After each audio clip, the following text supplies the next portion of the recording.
But first, to the story that's making many of the front pages this morning, including the BBC News website. Lots of helpful advice on there and on the app around the strep A infection. Health officials are urging parents to look out for symptoms of scarlet fever after a child in Penarth, 5 in England, died from the bacteria that causes it. This is strep A, usually mild, but there's been a surge in cases this year.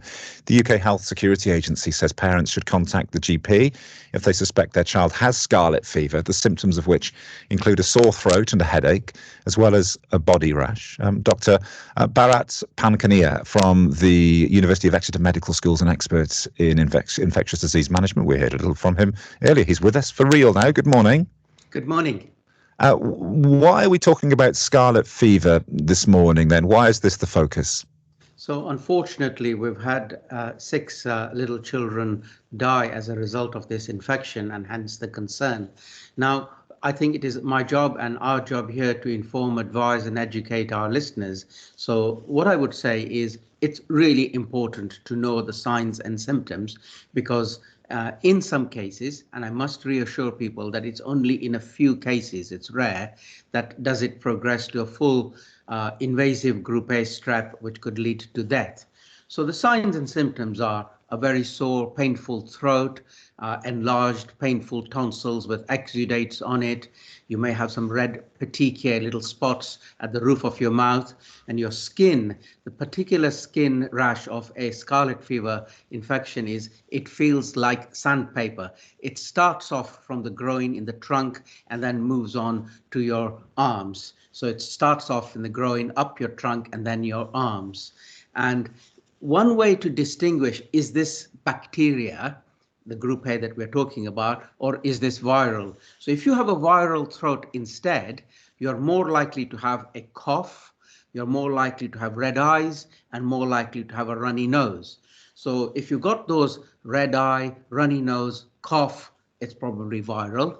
If you got painful throat, temperature, feeling unwell, and that red sandpaper feel like rash, it's more likely to be group A strep, and you must take antibiotics as soon as possible. And must you have the rash there before you contact the GP?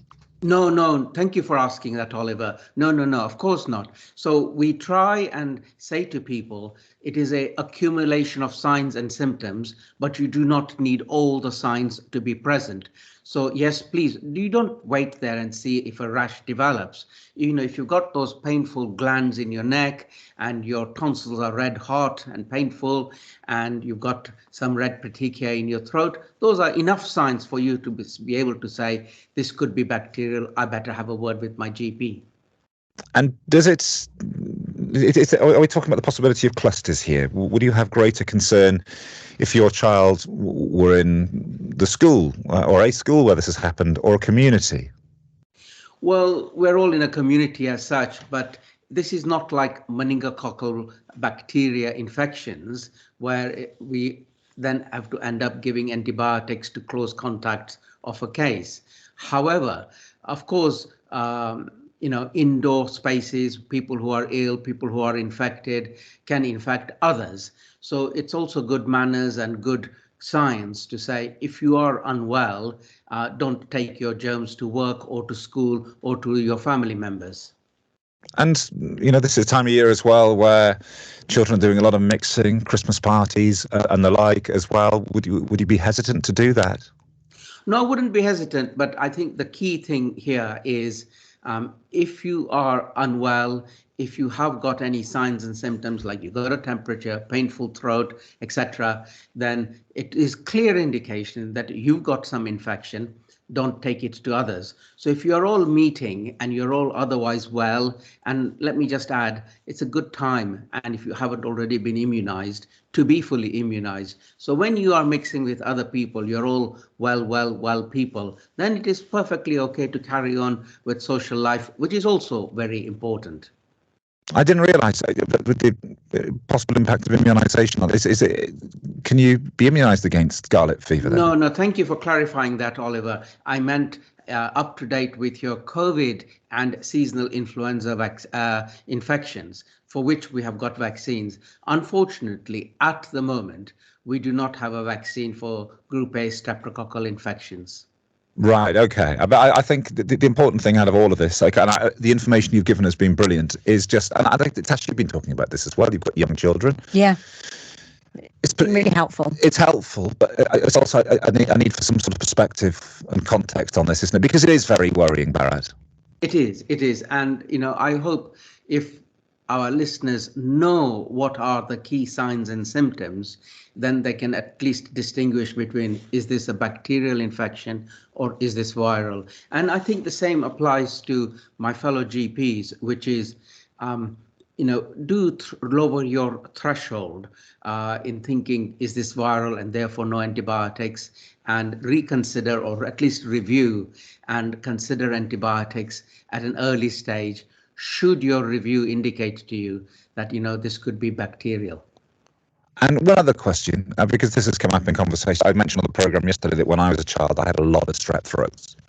A lot. And you mentioned that your son has a lot of strep throats. Yeah, very common, isn't it? It's very common. Would that be of particular concern if you are one of those whose throat is susceptible to these things, Bharat?